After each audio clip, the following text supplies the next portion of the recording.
स्वागत है आपका इनसाइड स्टोरी में और मैं हूं आपके साथ मुस्कान शास्त्री।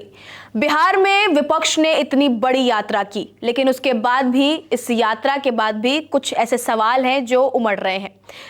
सत्ता पक्ष हमेशा ये कहता रहता है कि उनके पास चेहरा है, वो हमेशा से नीतीश कुमार को ही चेहरा मानते आए हैं और नीतीश कुमार चेहरा रहे भी हैं।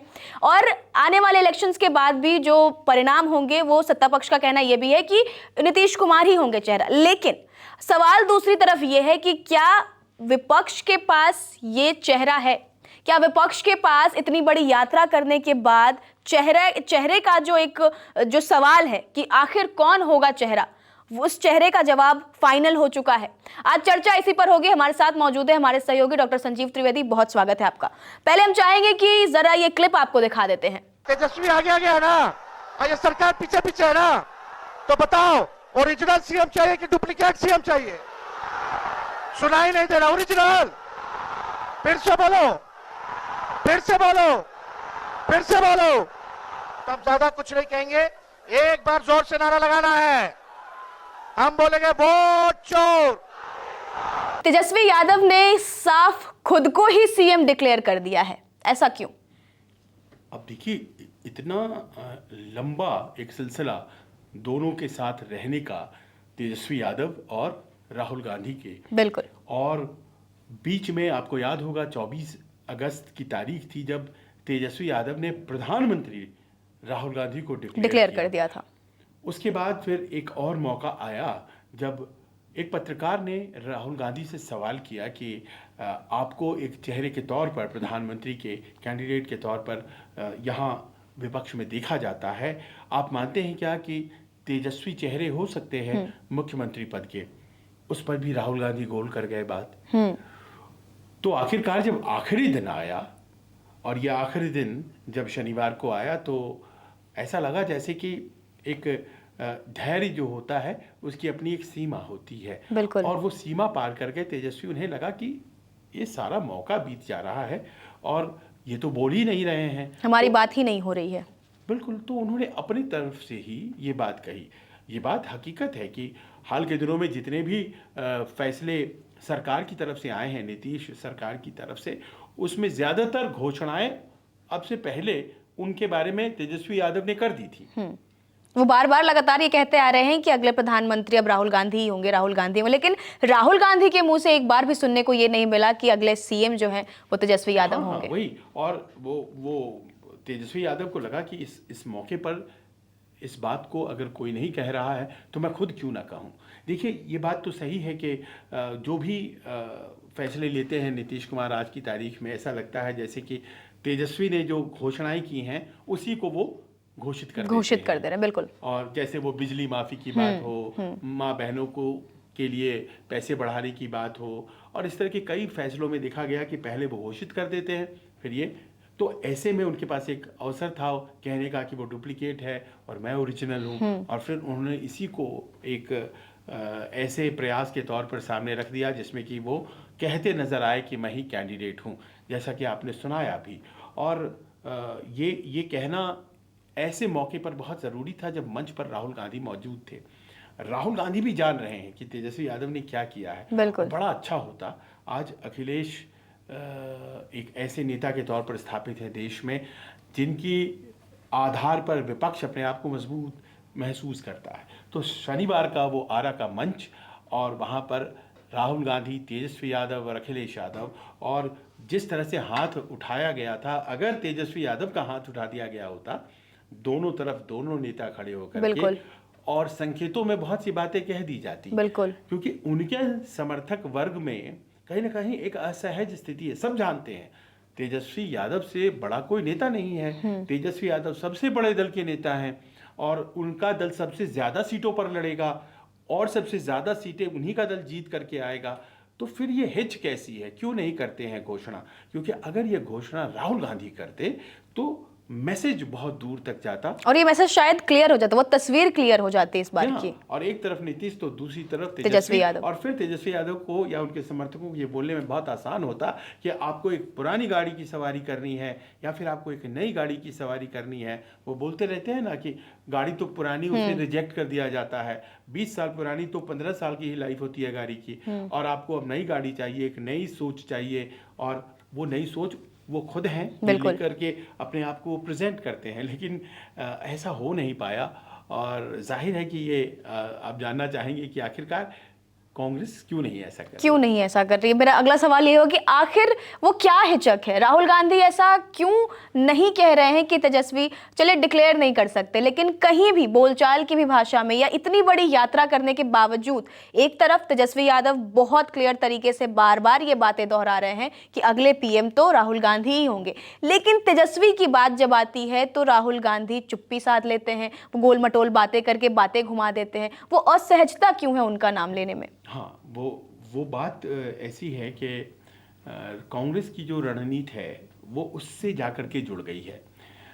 अब कांग्रेस को ये लगता है कि हमारे पास तो कोई उपयुक्त उम्मीदवार है नहीं, जितनी सीटें हैं 70 सीटें पिछली दफ़ा मिली थी लड़ने के लिए, शायद वो उतनी सीटें मिले भी नहीं, और वो कह रहे हैं कांग्रेस वाले कि साहब ऐसा है कि हमें आप जीतने वाली सीटें दीजिए, संख्या पर मत जाइए। तो हो सकता है उससे कम सीटें मिले क्योंकि साझेदार ज़्यादा आ गए हैं, मुकेश सहनी भी आ गए हैं, पिछली दफ़ा नहीं थे वो आ गए हैं, तो उनको अकोमोडेट करना है, तो कुछ सीटें छोड़ेंगे आरजेडी वाले खुद, कुछ सीटें कांग्रेस वाले छोड़ेंगे, और इस तरह से एक नए साझेदार को मौका दिया जाएगा।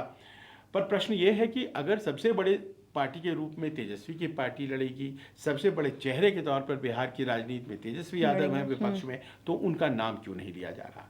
नाम बस वो जो सीटों की बात हम लोगों ने की वहीं जाकर के रुकी हुई है। तेजस्वी यादव की क्या कोशिश होगी कि सबसे ज़्यादा सीट पर हम लड़ें और हमारे सहयोगी कम से कम सीटों पर लड़ें। आखिरकार ये जो एक टसल है वो तो चलता ही है ना। बिल्कुल, मित्र हैं, लेकिन मित्र भी बहुत ज्यादा आगे बढ़ जाए तो फिर हमें ही नुकसान होगा। बिल्कुल, सियासत तो उसी को कहते हैं। बिल्कुल, तो दोस्ती जो है वो संतुलन में बनी रहे। मतलब तेजस्वी को ये बात कहीं ना कहीं खटक गई कि राहुल गांधी उनका नाम क्लियर नहीं कर पा रहे हैं, तभी उन्होंने खुद सामने से आकर, वो जैसा कि हमने क्लिप में भी सुनाया कि वो खुद कह रहे हैं कि चेहरा कौन है, आपको क्या लगता है जो वो बातें कह रहे हैं, तो कहीं ना कहीं उन्हें ये बात लग गई। तो इसका कोई नेगेटिव इम्पैक्ट पड़ सकता है क्या सीटों पर? नेगेटिव इम्पैक्ट ये है कि भाई वो शर्त रख सकते हैं कि आप हमारा नाम डिक्लेयर कीजिए, सीट बंटवारे के वक्त कांग्रेस ये कह सकती है कि हम आपका नाम बाकायदा प्रेस कॉन्फ्रेंस करके घोषित करेंगे, लेकिन हमें इतनी सीटें चाहिए, क्योंकि वो तो अभी तय नहीं हुआ है। बिल्कुल, और यही एक बार्गेनिंग चिप है, इसे बार्गेनिंग चिप कहते हैं। राजनीति में इसका बड़ा इस्तेमाल होता है कि हम आपके मन की बात कहेंगे। पर तेजस्वी के थॉट से तो ऐसा नहीं लग रहा है, तेजस्वी तो बहुत क्लियर है, लेकिन राहुल गांधी ही पेच फंसा रहे हैं। तो कहीं ना कहीं राहुल गांधी की तरफ से ये इशारा जा रहा है, तो वो तेजस्वी को मजबूर कर रहे हैं उस तरीके से सोचने के लिए। ये बैटल ऑफ आईलिड्स बोलते हैं, पलकों को पहले कौन झपकाता है। दोनों एक दूसरे की आंखों में देख रहे हैं और दोनों को ये लग रहा है कि ये जो फ्रेंडली फाइट चल रही है इसमें पलके पहले कौन झपकाता है। वो सीटों के सवाल पर कितने पर आकर के रुकते हैं, हम उन्हें कितनी सीटें देते हैं। कांग्रेस वाले सोच रहे हैं कि हम उनसे कितना झटक पाते हैं। अच्छे हालात हैं तो बेहतर, और कांग्रेस के नेता राहुल गांधी ने माहौल बनाया है तो हमें ज़्यादा से ज़्यादा सीटें दीजिए, हमें 70 दे दीजिए। अब 70 अगर नहीं दे सकते तो 60 तो दे दीजिए, लेकिन अगर आप 45 की बात करेंगे तो हम आपको सीएम डिक्लेयर नहीं करेंगे। सीएम डिक्लेयर करेंगे तो आप हमें एक कोई सम्मानजनक दीजिए। तो ये जो अभी बात, इस पे आकर के जो अभी पेज फंसने वाला है, और देखिए ये हर जगह होता है, एनडीए में भी होगा और वहाँ पर महागठबंधन में भी होगा, सीटों पर बहुत। उसके बाद फिर दोस्ती हो जाती है जब एक बार घोषित हो जाता है। यहाँ तक आपने देखा होगा गठबंधनों में तो फ्रेंडली फाइट्स भी होती हैं, फ्रेंडली फाइट आपस में लड़ जाते हैं लोग। तो बस वही पेज फंसा हुआ है। लेकिन आपको हम यहाँ ये बताना चाहते हैं मुस्कान के अखिलेश यादव ने इस बात को महसूस किया और उन्होंने साफ तौर पे ये डिक्लेयर कर दिया और कह भी दिया कि इनसे बेहतर कौन है। इस पर क्या कहेंगे? बिल्कुल, जरा आप खुद सुनिए कि अखिलेश यादव ने क्या कहा। इसमें क्यों सोचना, और सोचना इसलिए नहीं क्योंकि तेजस्वी जी ने काम करके दिखाया यहाँ पर, और जब वो थे यहाँ सरकार में, जो फैसले लिए, जो काम रिकॉर्ड बना करके नौकरी देने का काम किया, उनसे बेहतर चेहरा क्या होगा। और मैं भरोसा दिलाता हूं तेजस्वी जी को, अभी हमारे यहाँ चुनाव नहीं है ना, हम सरकार में हैं, लेकिन पूरे अनुभव के साथ इनकी मदद करने का काम हम लोग करेंगे। आप देखिए, बीजेपी विश्व गुरु बनने जा रही थी और अमेरिका को कितना अपने सर पे चढ़ा के चलते थे। स्वाभाविक है, अमेरिका जैसे देश से संबंध अच्छे हो, वो कारोबार में यकीन करते हैं, वेल्थ कैसे क्रिएट हो उस दिशा में लेकर के जाते हैं। लेकिन जब से टैरिफ लगा है, ऐसा लगता है कि भारतीय जनता पार्टी के मुंह पर टैरिफ लग गया है। टैरिफ से कारोबार तो रुका ही है, कारोबार तो हमारा छीन ही रहा है, लेकिन लगता ये है कि बीजेपी के मुंह पर भी टैरिफ लगा दिया उन्होंने। तो अखिलेश यादव ने अपने तरीके से और सीधे और साफ तौर पे वो पिक्चर क्लियर कर दी और उन्होंने कह दिया कि आपसे बेहतर कौन होगा। तेजस्वी यादव को लेकर उन्होंने खुद ये बात डिक्लेयर कर दी। तो कहीं ना कहीं उनका बिहार जाना भी सफल रहा और ये समर्थन भी सफल रहा। तो इसका क्या परिणाम हो सकता है? अब देखिए, तेजस्वी यादव और अखिलेश यादव दूर के रिश्ते में ही सही परिवार वाले हैं, बिल्कुल एक दूसरे का समर्थन करते हैं। तो जाहिर है कि उनके द्वारा बोली गई बात वजन तो रखती है, पर बिहार की सियासत में वो उतना वजन नहीं रखती है जितना कि राहुल गांधी के बात रखती है। बिल्कुल वजन आएगा, हालांकि उनका बोला हुआ और यह संदेश जाएगा राहुल गांधी तक।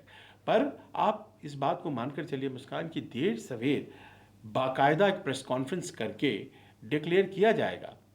तेजस्वी यादव ही हमारे सीएम पद का चेहरा है, लेकिन उसके पहले वो जो एक डिमांड है कांग्रेस पार्टी की कि हमें इतनी सीटें चाहिए, ये सीटें चाहिए, कुछ सीटों पर फ्रेंडली फाइट तो कहीं नहीं हो जाएगी, कुछ अपने लोगों को अकोमोडेट करने के चक्कर में पता चला। पिछली बार मुझे याद है कि लालू यादव खुद से सीट डिक्लेयर करना शुरू कर दिए थे, अभी बातचीत भी नहीं हुई है, उन्होंने डिक्लेयर करना शुरू की। भाई उन्हें कौन कंट्रोल कर सकता है, उनकी पार्टी है, उनका प्रदेश है, वो डिक्लेयर करने लग गए। तो ये परिस्थितियां नहीं आए तो कोई पेज तो रखेंगे ना आप हाथ में, और वही पेज रख रखा है। तेजस्वी अच्छी तरह से जानते हैं कि राहुल गांधी के द्वारा डिक्लेयर किए जाने का मतलब क्या है। एक लेजिटिमेसी, एक वैधानिकता, और उस वैधानिकता के लिए आप क्या सेक्रीफाइस करने के लिए तैयार हैं। कांग्रेस आज की तारीख में प्रकारांतर से बिना ये शब्द कहे कहना यही चाह रही है, और मुझे लगता है कि इशारा आरजेडी वाले बखूबी समझ गए होंगे। बहुत बहुत धन्यवाद तमाम जानकारी के लिए। तो सबसे बड़ी बात यह है, जैसा कि हमने सवाल किया कि आखिर तेजस्वी यादव को राहुल गांधी क्यों नहीं डिक्लेयर कर रहे, और सर ने जवाब भी दिया। उन्होंने बताया कि क्या क्या जो दिक्कतें हैं और क्या क्या चीजें हैं जो सामने आ रही है और क्यों ये जो फाइट है वो रुक रही है, क्यों राहुल गांधी डिक्लेयर नहीं कर पा रहे हैं। तो ये तो आने वाले वक्त में पता चलेगा। फिलहाल शनिवार को जिस यात्रा का समापन हुआ उसने बहुत कुछ बयां किया, बहुत सारी चीजें क्लियर कर दी, एक पिक्चर क्लियर कर दी। तो आने वाला चेहरा कौन होगा, आपको क्या लगता है, हमें कमेंट्स कर जरूर बताएं।